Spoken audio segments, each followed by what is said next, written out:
కార్మికుల సమ్మె వేళ జరగడం దీనికి మరింత ప్రాధాన్యతనిచ్చింది. ఇటీవల తెలుగు సినీ కార్మికుల ఫెడరేషన్ భారీ సమ్మెకు పిలుపునిచ్చింది. పలు డిమాండ్లు నెరవేర్చాలని వారి ఒత్తిడి చేస్తున్నారు.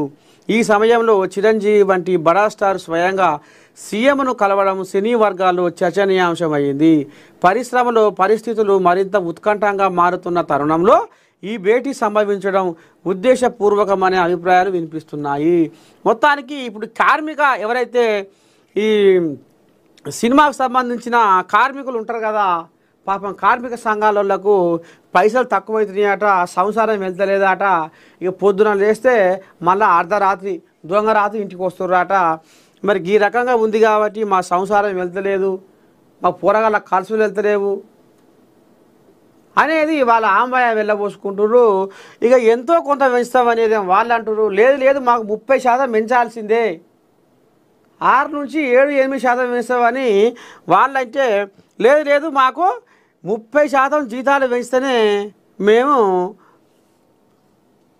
సామాన్లు బట్టి పని కానిస్తాం, లేకపోతే పక్కేసి పండగ పెడతాం అనేది ఇక బంద్కు పిలుపునిచ్చిరట.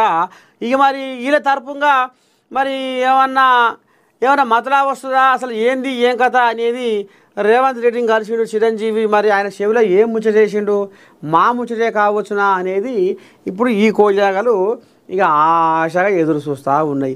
ఇక ఇంకో ముచ్చట ఏందయ్యా, రేవంత్ రెడ్డిని చిరంజీవి ఎందుకు కలిసి ఏమిటికి ఎట సంగతి అంటే ఇక ఇంకో ముచ్చట కూడా సోషల్ మీడియా కోడై కూస్తుంది.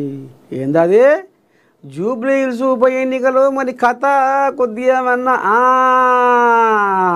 బాబది కూడా ఏదో నడుస్తుంది లోపటంగా అనేది కూడా చర్చ నడుస్తుంది. చూడాలా మరి ఇక ఆ కథ ఈ కథ ఏ కథ అనేది రేపు బయటపడుతుంది.